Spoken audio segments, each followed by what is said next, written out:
Hola, ¿cómo están? Sean bienvenidos a Sin Manual, un espacio donde, bueno, queremos ir aprendiendo juntos cómo vivir la vida sin manual, cómo vivir la vida aceptando y además preparados para el cambio, para lo que viene, sin tratar de controlarlo todo, porque eso definitivamente nos termina convirtiendo en seres muy infelices, porque si quieres hacer reír a Dios, cuéntale tus planes. Bueno, para tener ayuda de primera mano, tengo una súper invitada que la voy a contactar en este momento. Se trata de la doctora Edith Shiro. La doctora Edith Shiro es psicólogo clínico, certificada en Venezuela, en Nueva York y en la Florida. Es máster, tiene un máster y doctorado en la Yeshiva University y estudios de posgrado de terapia de familia en el Ackerman Institute for the Family y en el International Trauma Studies en Nueva York, y es que es experta en trauma, entre tantos temas que eres experta, Edith. Se dedica a la investigación del trauma, el crecimiento postraumático. Bueno, la sigo, fan número 1 en Instagram.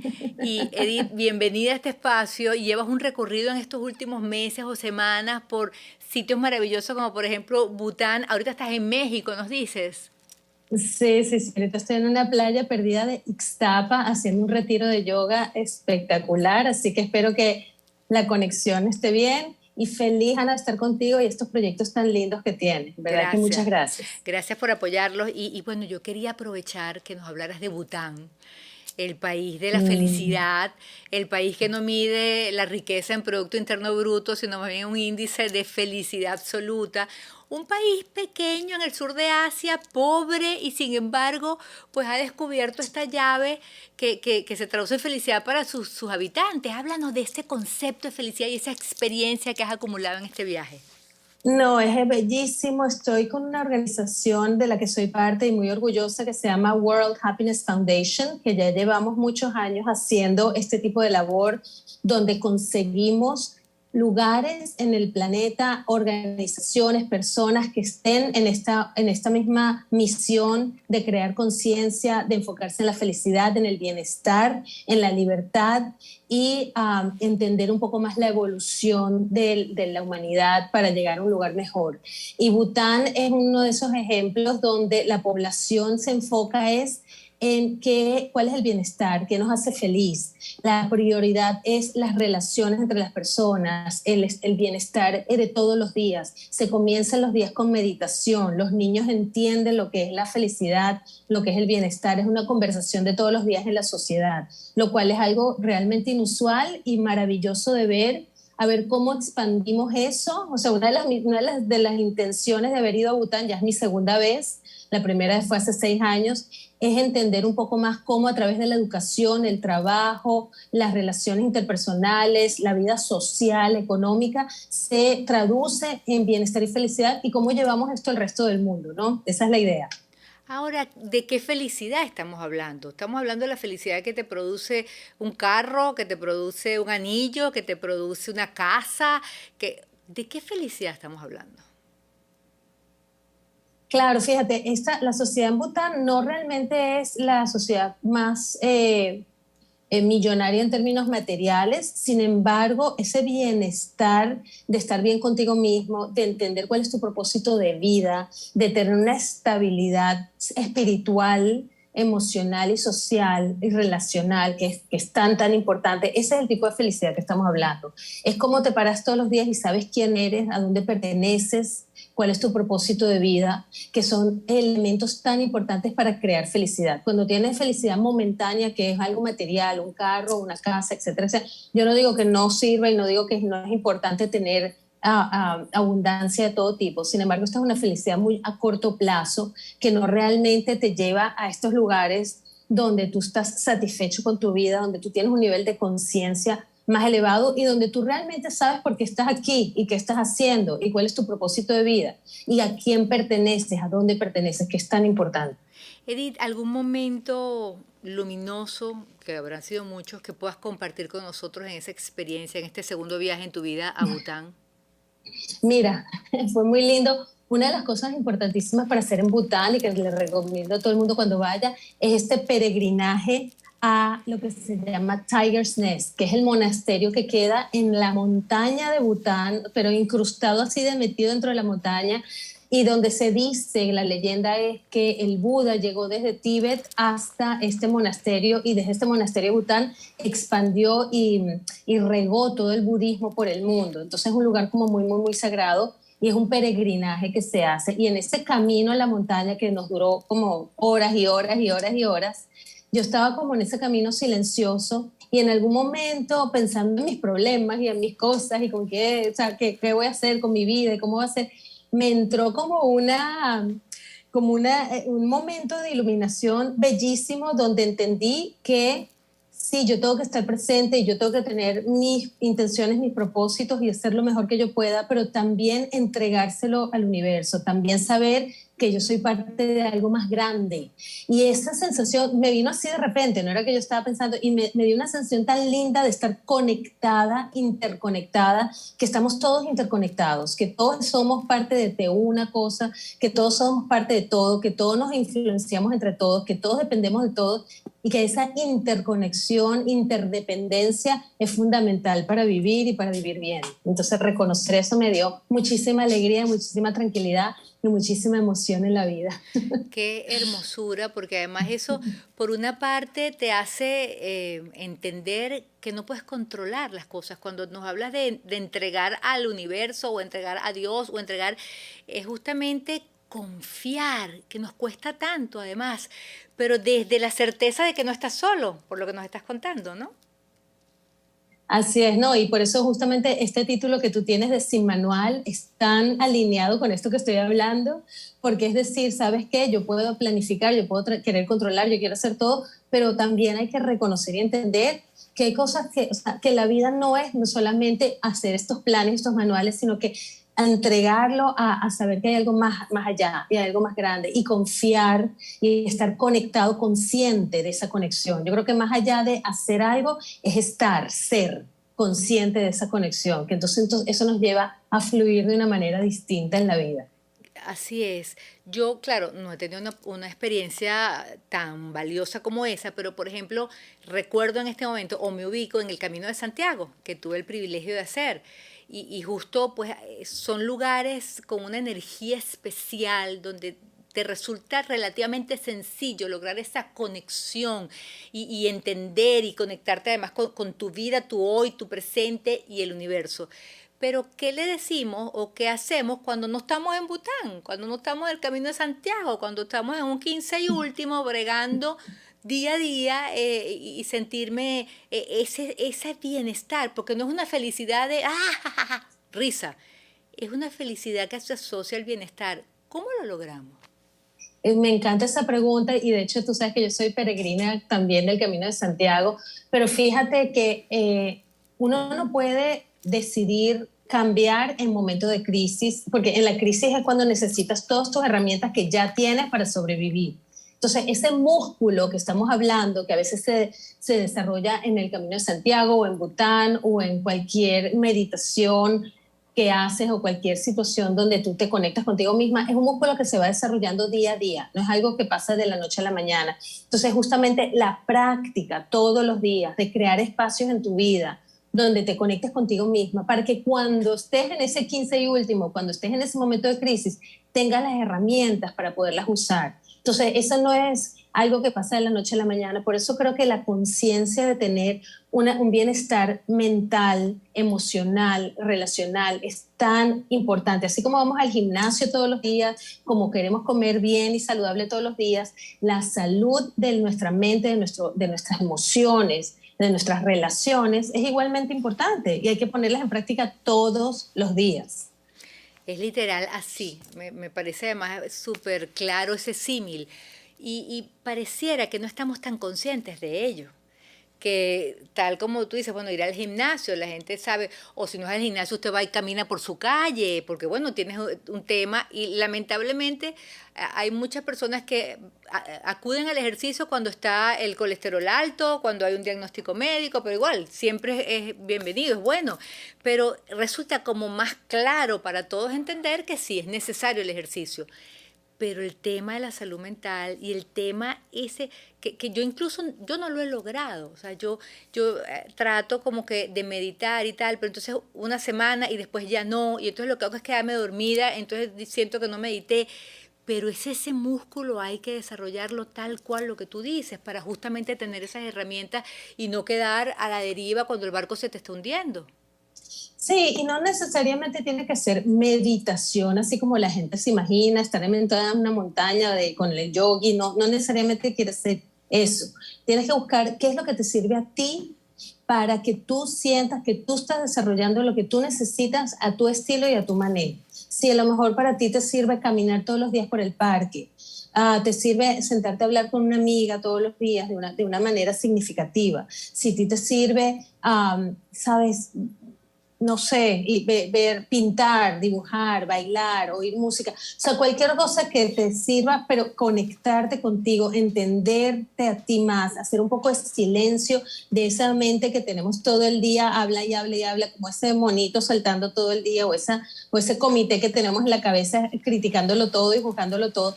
Eso es a lo que se refiere, o sea, hacer esa Sí. práctica de todos los días de conseguir esos espacios. Sí, yo pienso que estamos teniendo un tema con tu señal, pero te oímos perfecto. Dejamos de Ok. verte, pero, mira, no, ahí estás otra vez, perfecto. Porque más bien esto, como dices, es un milagro, porque estás metida en México, allí en un sitio escondido, que ni sabes exactamente dónde queda, y mejor no saber conectarse con la naturaleza y disfrutar. Eso, tener la conciencia de la necesidad del silencio. Lo que pasa es que a veces nos da mucho miedo entrar en contacto con ese silencio. Por ejemplo, algo que lo simbolizo así o lo grafico así.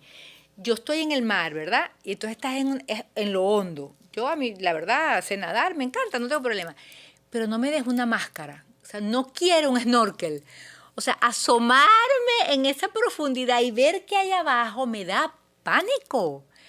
Y yo creo que también nos pasa cuando, bueno, sí, es necesario ver para adentro y ver a ese monstruo peludo o ver a tantas cosas, nos da mucho miedo. Sí, pero fíjate que me encanta esa analogía que estás haciendo. A veces también está la analogía, uy, se me va la señal, pero sé que me estás oyendo. Sí, perfecto. Eh, la analogía, por ejemplo, del cuarto oscuro y entrar con una linterna y empezar a iluminar qué cosas en ese cuarto Claro. oscuro quieres ver. Yo digo siempre que eso hay que hacerlo acompañado. No te vayas al fondo del mar con solita, ni lo vayas a hacer de manera, tú sabes, completamente abrumadora, sino que ir poquito a poco acompañado, ya sea con un terapeuta, ya Sí. sea con un guía espiritual, ya sea con alguien en quien confíes y empezar a ver poquito a poco qué hay en ese fondo del mar, qué hay en ese cuarto oscuro y justamente conectar con la sombra muchas veces nos da más iluminación después. Entonces sí, es un camino donde hay que tener mucha valentía, mucho coraje y mucha fuerza, y eso hace que seamos mucho más fuertes y mucho más, eh, como más preparados para luego enfrentar cosas más difíciles. Pero ese es un camino que hay que recorrer y muchas veces la gente entendiblemente no lo quiere hacer porque puede ser doloroso, puede ser difícil, puede ser incómodo. Pero como dice Gustav Jung, que era un discípulo de Freud, dice, la vida que no es examinada no es una vida que vale la pena vivir. Entonces, Fíjate tú, examinar tu vida, ir a ese fondo del mar es un regalo. fíjate, yo tengo un proceso ahorita personal, a ver, un poco separado de esa terapia, me explico. Excesivo análisis. Yo estuve 25 años, Edith, martes y jueves en el diván de un mismo psicoanalista. 25 años de mi Wow, vida. Empecé a los wow. 25 años cuando hacer un programa como Alerta, yo no sé si en esa época tú vivías en Venezuela aún. Uh -huh, uh -huh, Yo uh era -huh. una pelada, como quien dice, una niña de colegio de monjas religiosos del interior, que bueno, que el oficio, la aventura que uno tiene a los 25 años, que se atreve a todo, le dijo sí a un programa periodístico rudo, violento, difícil, riesgoso. Y yo empecé a entrar en un conflicto. Recuerdo en una oportunidad que un director de la PTJ, de aquella, la Policía Científica, me dijo, mire, Ana, usted tiene que salir del mundo de Walt Disney y yo le doy la bienvenida al de Alfred Hitchcock, porque aquí es donde está usted. Y bueno, eso me llevó a terapia, porque de verdad fue un conflicto. Y entonces, repito, fueron 25 años. Yo soy signo Virgo y entiendo que no todo el mundo está preparado para algo así. Con la rutina y el esquema, que además yo necesito el esquema, por eso sin manual, para entender yo misma y Exacto. decirme a mí misma, mira, eso no se sirvió mucho el tema del esquema. Entonces el cuento largo corto es que después de 25 años, cuando cumplí 50 años, entendí que me habían pasado tantas cosas y tanto análisis no me sirvió. Ahora tú estás citando a Jung, hablando justamente de una vida analizada, pero es que si te quedas solo en el análisis, no avanzas, que creo que fue lo que a mí me ocurrió. No sé. Sí, sí, sí, sí, pero yo no te entiendo perfecto y fíjate que estamos en una época en la humanidad donde esto de estar analizándose 25 años todos los días no necesariamente, entendemos ahora que no necesariamente es lo que es suficiente, porque no es una vida analizada, es una vida examinada. ¿Qué quiere decir eso? Ten curiosidad de tu vida. No quiere decir que estés todo el día interpretando y analizando tu vida. Y yo creo que más allá de ese ejercicio mental de analizar, tiene que haber otra cosa que es la experiencia. Es vivir las experiencias, es conectarte con tus experiencias todos los días. No es quedarte aquí en la cabeza.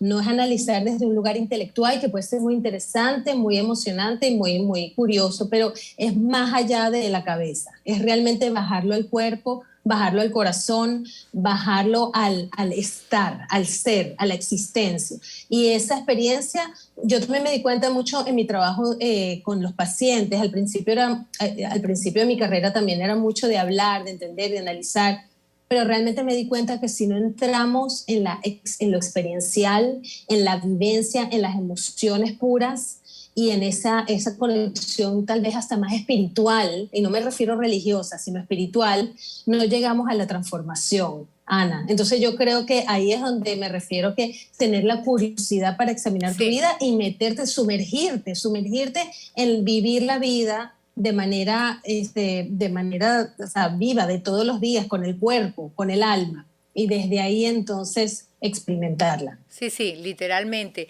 Y es lo que el vivir viviendo, el no sobrevivir, no ir cual autómata cumpliendo deberes, sino ir más allá. Y por supuesto que eso es vital y esa necesidad o esa conciencia de que es importante hacerlo. Esa conciencia de que no es perder el tiempo ir a terapia. Y volviendo a Bután, ya prácticamente para cerrar este capítulo, volviendo a Bután y eso cómo le inculcan a los niños desde pequeños esa conciencia, me parece algo maravilloso, me parece algo magistral. No sé si nos puedes profundizar un poco sobre eso. Ay, no, tengo también unas fotos que te voy a compartir y si quieres las compartes de los niños que fuimos a ver las escuelas y cómo funciona la parte de la educación.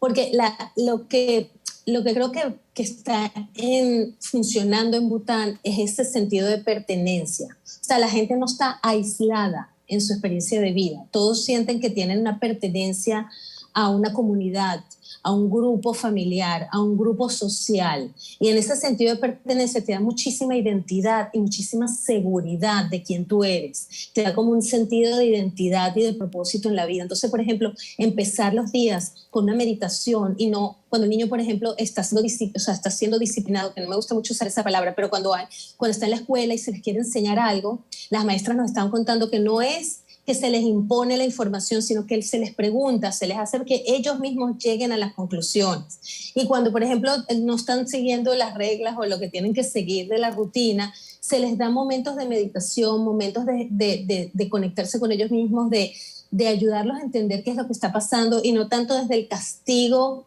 y desde Wow. la imposición. Entonces, qué lindo poder desde el comienzo de la vida entender estos principios y estos valores de cómo funcionamos, de respeto, de conexión con el otro, de saber que hay algo más grande que tú, ¿no? Que tú estás cuidando algo más allá de ti, que tú estás haciendo las cosas más allá de lo que te conviene a ti, sino para el bien común, el bien colectivo. Yo creo que ese concepto de colectividad de consciente colectivo, de identidad colectiva es tan importante, y en la sociedad en el oeste, en donde estamos nosotros, más moderna y más avanzada, la individualidad se ha enfatizado mucho y se le ha dado mucha importancia al individualismo y a la competencia, Wow, y a sí. quién llega primero, ¿no? Entonces, ver cómo podemos volver a conectar con la colectividad, volver a entender que somos parte de una cosa más grande que nosotros mismos. Yo creo que por ahí va la cosa. O sea, de verdad que el mundo tiene mucho que aprender de Bután, definitivamente. Wow. Mira, Sí, Edith, sí. se nos acabó el tiempo. Muchísimas gracias por estos minutos. Vamos a hacer otro capítulo, porque bueno, no hemos entrado en materia, como quien dice. Esta mujer es Exacto. experta en trauma, y la verdad, para mí eso es fundamental compartirlo con todos ustedes. Gracias, Edith, y gracias a todos los que están conectados. Hasta el próximo capítulo. Recuerden, la vida sin manual.